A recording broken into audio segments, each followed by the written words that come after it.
The Saints put on their best preseason performance thus far in Saturday night's win over the Chargers. But who should be the team's backup quarterback? We break down the numbers. Plus, the Tigers finally get cornerback Christian Fulton back. Is this year a bowl year for the Green Wave? And a pair of locals shine at the Shrine on Airline.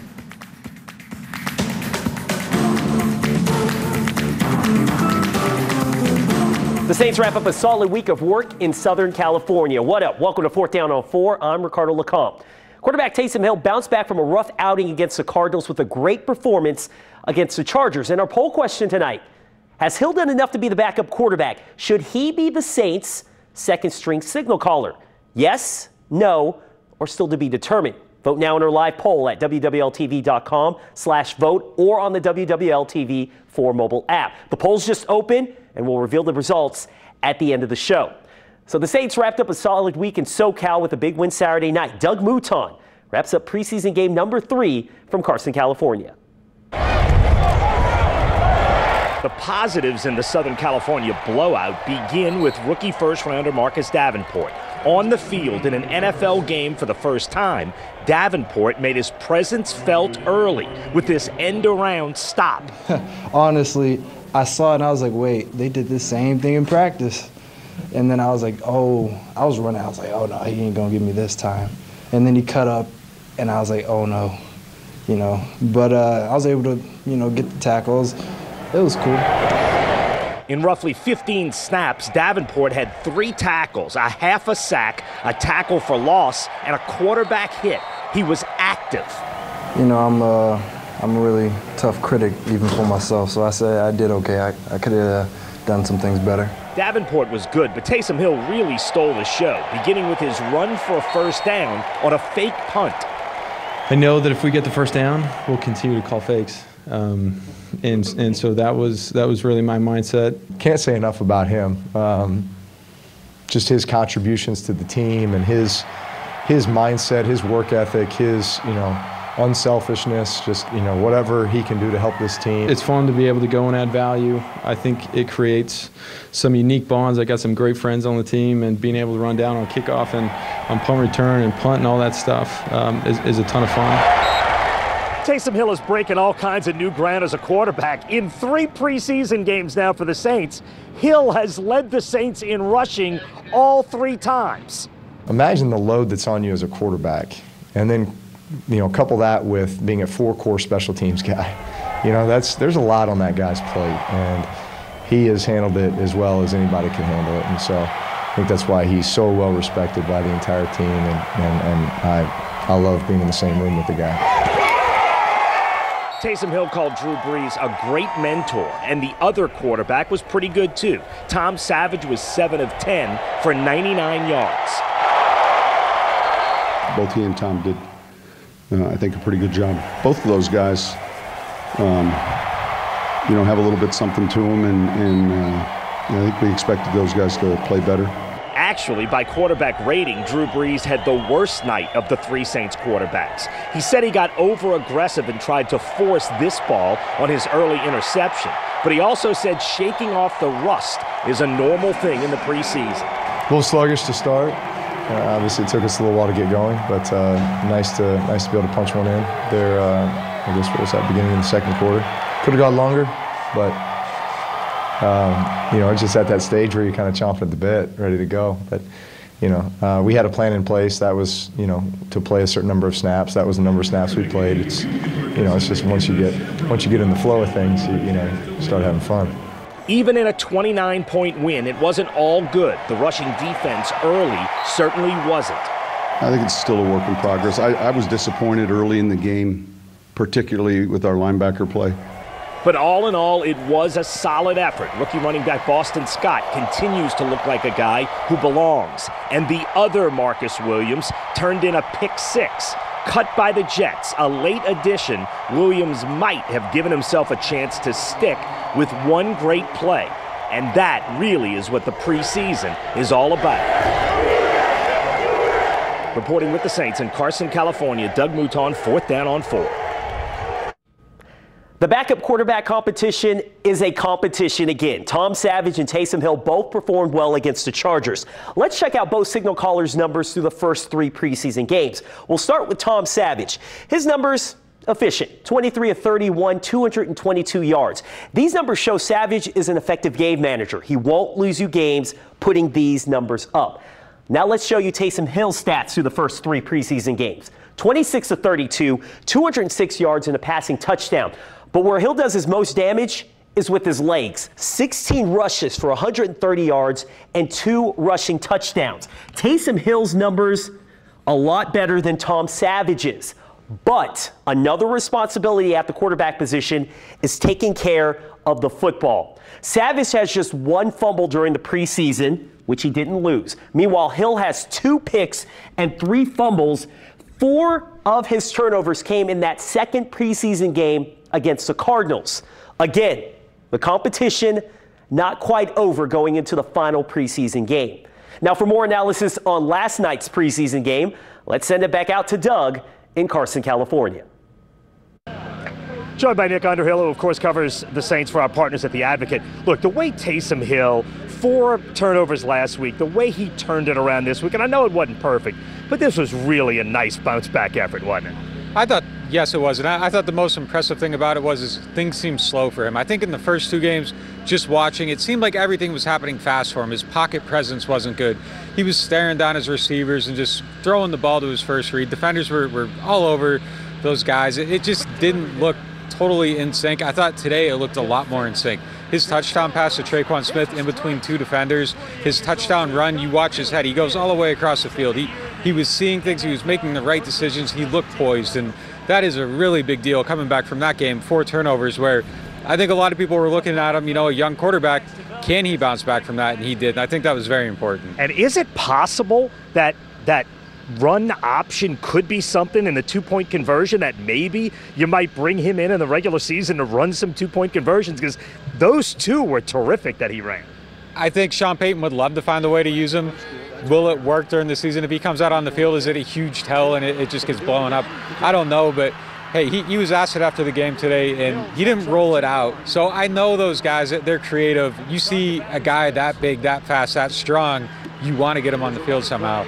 We'll see. It'll be interesting. It will be. And look, speaking of big and fast and strong, Marcus Davenport got his first snaps, and again, it wasn't perfect, but in 15 snaps or so, he was really active. He made his presence felt a bunch, and that's what you want out of a defensive end, right? Yeah, I'm not going to lie. I was worried about him not playing for basically 3 weeks during training camp.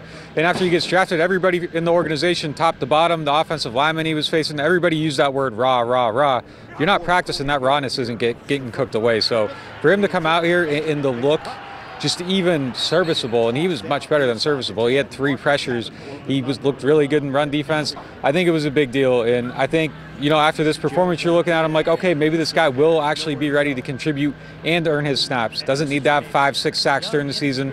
He just needs to look like he's getting better every week, and I think today was a big step for him. And I thought it was a nice step for Tom Savage. I thought he did some nice things, led the team on 2 field goal drives. I mean, look, he's not going to be your home run hitter quarterback, but I thought he did some nice things. Agreed? Yeah, and look, I think Taysom's still in that battle after today. A week ago, I would have went totally Savage, even though, I don't think either one of them were super impressive those first 2 games. Today, they both looked a lot better, and that's going to be an interesting battle going forward. Is it already decided? JT Barrett's probably going to play most of that 4th game, so I don't know if they're going to pick a winner off of today, but I think both those guys are definitely in it. Was there one other guy that jumped out to you after watching this that you thought, I was really impressed with what this guy was able to do? Well, I'll take it the other way first. I was a little disappointed with Demario Davis. I think he missed 2 tackles on those first 2 drives. And he was supposed to be the guy that came in and helps this run defense that allowed 4.4 yards per carry last year. And look, they're playing a better schedule. If they aren't ahead in every game, teams are going to be able to run on them. And if that's not fixed, that's a massive concern for this team. And it could be an Achilles heel. So they're going to need to figure that out very quickly. As far as guys that stand out, I think Taylor Stallworth, the backup nose tackle, he's looked really good. Jay Bromley's a guy we were all hyping early in camp, and Stallworth's now ahead of him. And then Devereaux Lawrence every game. Seems like he has 2 or 3 plays that just force you to write down number 68. Yeah, it was a fun game. Didn't start fun, ended fun. Nick Underhill, terrific job as always. Ricardo, we'll send it back to you. Coming up, it's been a long wait for Christian Fulton, who's finally back with the Tigers after an NCAA suspension that was expected to last a full 2 years. Plus, voice of the Green Wave Todd Graffinini joins us to break down Tulane's season expectations. And in the Wave's new transfer from LSU, we'll see the field. And later, a pair of local baseball stars faced off at Tuesday's Baby Cakes game. The latest chapter in the Christian Fulton saga turned out well for the LSU cornerback, and now the former Rommel Raider will be eligible to play in the Tigers' season opener against Miami instead of continuing serving a 2-year suspension. Andrew Doak has more on Fulton's reinstatement. After 18 months on the sideline, former Rommel defensive back Christian Fulton thought his suspension would continue another season. He is a good young man. He made a mistake. And I'm happy that it turned out that way. I think he paid the price. But I was more pleased to see the way he came to work every day and never blinked. But in early August, the NCAA originally decided that the price he paid was not enough, denying his appeal for eligibility. LSU.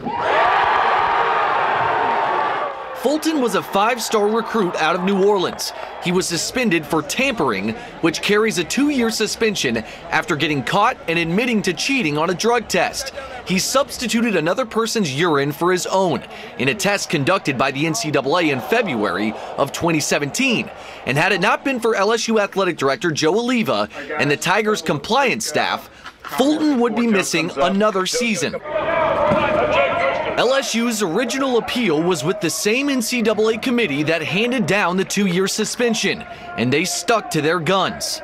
So LSU was forced to visit a second committee to plead their case. The Tigers leaned on technicalities. In their second try, Oliva wrote a 4-page thesis fighting NCAA bylaws. LSU argued that this case shouldn't fall under tampering, but rather substitution. And the fresh jury agreed, which earned Fulton immediate eligibility. I want to thank Christian Fulton and his family for all the work that they've done and believe in Christian. Practice every day here like he was a starter. He never blinked. I'm so proud of the young man. I know our team is going to be elated. It's the ultimate story of competing. Ogeron said that Fulton has been running with the second team, and he's unsure in what capacity Fulton will contribute right now. But the good news for LSU is that he's available. Andrew Doak, 4th Down on 4. All right, Andrew, thank you very much. Tulane's season kicks off this Thursday night as Wake Forest visits Uptown. The Green Wave offense led by senior quarterback Jonathan Banks. And Tulane added some depth at the position this week with LSU graduate transfer Justin McMillan. He's got 2 years of eligibility, and head coach Willie Fritz said today that he may get some playing time later this season, all dependent on how fast he can learn the offensive system. And Todd Graffinini, the voice of the Green Wave, joins us to talk about the upcoming season for the Green Wave. A lot of expectations for this team, feeling like this is going to be the year that they make it back to a bowl game. So I'm going to start with this question. Is this a bowl team? I would hope so. Okay. Yes, thanks for having me. Yes, a lot of expectations, without question. First time in probably 5 years that everyone around the program and in the city are looking to say Tulane's got to do some good things this year. So we're really looking forward to it. A little quicker than most as the season starts on Thursday, but I think we're ready to go and looking forward to it. Green Wave will open at home against Wake Forest. And when you look at this Green Wave team, you start offensively at the quarterback, senior Jonathan Banks, who's making that progression from last year, which he had a fine year, but it looks like his development as a quarterback is improving in this fall camp and going into the season. No question about it. It's night and day from at this time last year to where he is right now. He just looks so comfortable, and the ball is really coming out of his hand. He is very accurate. His receivers are doing a great job as well, but it's just, it looks like the offense that we saw at the end of the season last year. Basically the month of November was the type of offense that Willie Fritz envisioned when he came there. It's always been a running offense, but you got to be able to throw the ball as well, and each complements the other. When Tulane's running the ball effectively, it opened up the passing game and vice versa, and that's what Banks has really done is expanded that passing game, and it just opens up everything else. Yeah, I think Tulane wants to enter this season and go through the season about 50-50 with the run and the pass. I know it was a little more heavy toward the run last year, but we may see more of that passing game open up this season. Speaking of that quarterback position, Justin McMillan, the LSU transfer, decides to go to Tulane. And what do you think of that move? And it's almost like Tulane needed just a little more depth at that position in case, as we said, Jonathan Banks likes to run. If something happens to Jonathan Banks, where do you go just kind of experience depth-wise at the position? I think it's outstanding. And look, he's right into the fire. He signed on the dotted line basically yesterday morning, and he was in his red jersey in the Superdome yesterday, practiced again today, actually participated in 7-on-7 drills a little with the 2 units. So they're going to try to get him in there as much as he can as far as getting reps and learning the offense. They're not asking him to do anything immediately. This is Jonathan Banks' team, but this is a quarterback crew that does lack depth. And heaven forbid if something happened to Jonathan Banks, there's just not a lot of experience behind him. So you can't have too many, you can't have too much experience. And there's a kid who's been in a major program for 3 years, so he knows the ropes. He's a bright kid. He graduated in 3 years. So hopefully it doesn't take him that long to learn this offense. And I would imagine you're going to see him in action at some point, hopefully in the first month.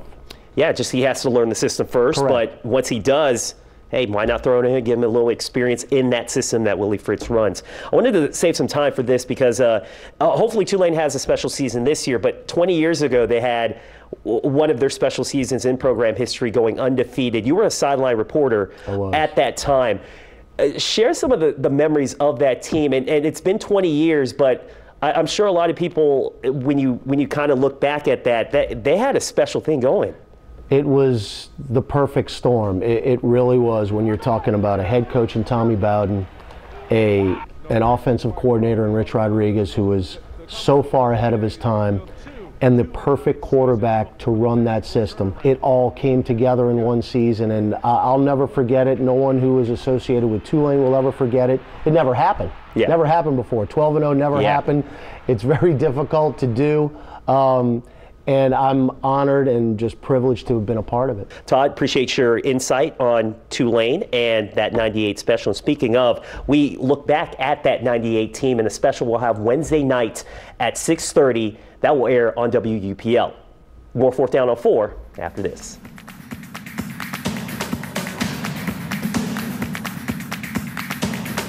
Still ahead, Terrebonne's Justin Williams and Jesuit and Southeastern pitcher Kyle Keller faced off at the Shrine this week, but both have big dreams of reaching the major leagues. That story when we come back.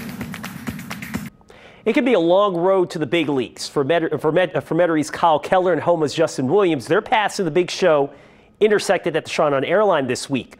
A stop back home for both major league prospects. In the only battle between homegrown products, Kyle Keller got the best of Justin Williams. And the loudest cheers on that final out came from Keller's family. He's been playing ball since he was 6 years old, and we've been we're so proud of him and just couldn't be more thrilled to be here tonight. A solid debut for the right-handed reliever. He struck out 2 batters in his 9th inning of work. The former Jesuit and Southeastern standout earned a promotion to the Baby Cakes from AA Jacksonville. The 18th round draft pick in 2015 has been climbing the minor league ladder since. It's definitely been a grind, but I feel like I'm in a good place and starting to pitch really well. So, you know, anything can happen, just keep working. Certainly excited. It's certainly full of possibilities, but no matter where he is, no matter where he ends up, Marlins, AA, AAA, just finish the year strong. Although Justin Williams took the collar that night, going 0 for 4, the Terrebonne High product rebounded the following night, blasting a 2-run homer in the first inning. Well struck, right center field, and this one's gone. Williams didn't think he'd ever play in New Orleans. The outfielder made his major league debut in late July with the Rays. He appeared in 1 game before being sent back down to AAA Durham. And then on July 31st, Williams was traded as part of a package deal to St. Louis. He was didn't expect this to happen, but again, baseball is a business. So therefore, we just accept it with open arms, and he's glad to be with St. Louis to be a part of their organization. What's up, man? The Cardinals told Williams they have a plan for him. Williams, a minor league all-star the past 2 years, got a taste of the big show. He'll continue working in Memphis, but his sights are set on St. Louis.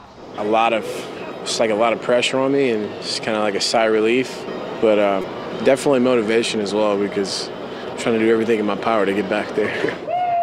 4th Down on 4 continues after this. All right, let's check in on the results from tonight's poll question. Should Taysom Hill be the Saints' second-string quarterback? And you people out there believe he should be. 62% of you say yes.